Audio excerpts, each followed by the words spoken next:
Al Jazeera نے اسرائیلی فوج کے خلاف عالمی عدالت میں جانے کا فیصلہ کیا۔ عالمی عدالتیں، عالمی ادارے سلیب اور سیہون کے تحفظ کے لیے بنائے گئے ہیں، انسانیت کے تحفظ کے لیے، غیر مذہب کے تحفظ کے لیے نہیں بنائے گئے۔ اگر آپ اسرائیل کی بات کریں تو یہ وہ ریاست ہے جو دھونس، دھاندلی، سازش، دھمکیاں، جبر کے نتیجے میں قائم کی گئی۔ اگر آپ کہیں کہ ان کے اس فیل کے اوپر جنگی جرائم میں ان کے اوپر مقدمہ چلایا جائے گا، اس کے بعد ان کے کمانڈرز کو کٹہرے میں لایا جائے گا، پوری دنیا میں انہیں ایک عبرت کا نشانہ بنا دیا جائے گا، ایسا کچھ نہیں ہوگا۔ عراق آپ کو نہیں لگتا کہ بازی لے گیا ہے؟ انہوں نے ایک قانون پاس کیا کہ اسرائیل سے تعلق رکھنے پر سزائے موت دی جائے گی۔ ہمیں عراق کی بے شمار پالیسیوں سے اختلاف ہے۔ عراق میں ہونے والی خانہ جنگی پر ہم گہری نظر رکھے ہوئے ہمیں اندازہ ہے کہ وہاں پہ کس طرح کی فرقہ وارانہ مسلکی فسادات بھی ہو رہے ہیں، مگر پورے کے پورے عالم اسلام کے منہ پر یہ ایک تمانچہ ہے کہ عراق نے انتہائی برے حالات میں، جب اس کے ملک کی اکانومی نہیں ہے، اس میں خانہ جنگی کی صورتحال ہے، لوگ ایک دوسرے کے گلے کاٹ رہے ہیں، کھانے کو پراپر ان کے پاس چیزیں نہیں ہیں، ان کی عسکری طاقت بھی بہت زیادہ نہیں رہی، وہ اپنی پارلیمنٹ میں یہ فیصلہ کرتے ہیں کہ اسرائیل کے ساتھ تعلقات بنانے کی کوشش کرنا بھی جرم ہے۔ آپ ان سے سیاسی روابط نہیں رکھ سکتے، آپ ان سے کاروباری روابط نہیں رکھ سکتے، آپ ان سے دوستانہ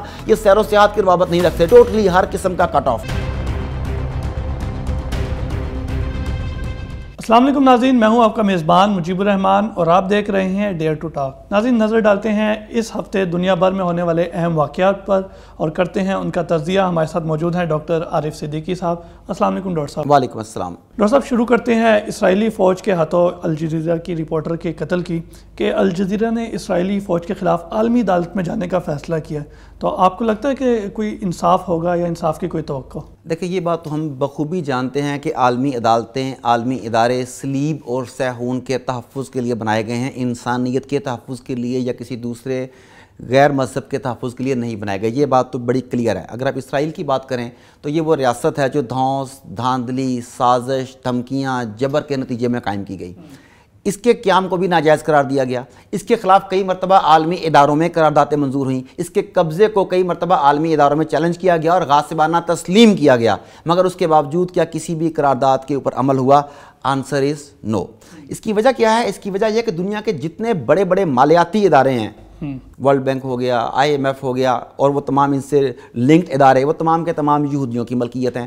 دنیا کے تمام میڈیا کی بات کریں، خواہ وہ پریس کا میڈیا ہے، یعنی کہ پرنٹڈ میٹر والا معاملہ ہے، خواہ وہ الیکٹرانک میڈیا ہے، خواہ وہ سوشل میڈیا ہے، وہ تمام کا تمام 95% سے بھی زیادہ ڈائریکٹلی یا انڈائریکٹلی یہودیوں کے قبضے میں ہیں۔ حتیٰ کہ وہ فلمیں جن کے ذریعے ذہن سازی کی جاتی ہے، جسے آپ ہالی ووڈ کہتے ہیں، وہ بھی سارے کا سارا انہی کے زیر کنٹرول ہے۔ اب آپ کی معاشیات بھی ان کے کنٹرول میں ہے، آپ کا میڈیا بھی ان کے کنٹرول میں، اس کے بعد آپ کے پولیٹیشنز۔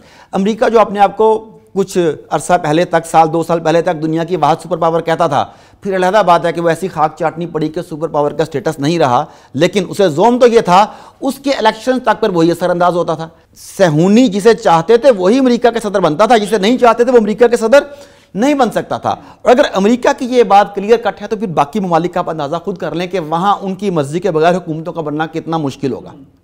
تو پوری دنیا ان کے کنٹرول میں ہے، تو یہ ممکن نہیں ہے کہ ان کی مرضی کے خلاف فیصلہ آ جائے، لیکن کچھ نہ کچھ حد تک انہیں اپنے آپ کو نیوٹرل ثابت کرنا پڑتا ہے ان اداروں کو، تاکہ ان کا اعتماد عام لوگوں کی نظروں میں بحال رہے۔ تو یہ ممکن ہے کہ اسرائیل کو کچھ جرمانہ کیا جائے، اس آدمی کو کوئی فائن کیا جائے، وہ جو بچی مری ہے، لڑکی جو مری ہے، اس کے لواحقین کو، اس کے اہل خانہ کو کمپنسیشن کے نام پر ایک ہینڈسم اماؤنٹ مل جائے، اس کی اشک شوئی ہو جائے، یہاں تک تو ممکن ہے۔ لیکن اگر آپ کہیں کہ ان کے اس فیل کے اوپر جنگی جرائم میں ان کے اوپر مقدمہ چلایا جائے گا، اس کے بعد ان کے کمانڈرز کو کٹہرے میں لایا جائے گا، پوری دنیا میں انہیں ایک عبرت کا نشانہ بنا دیا جائے گا، ایسا کچھ نہیں ہوگا۔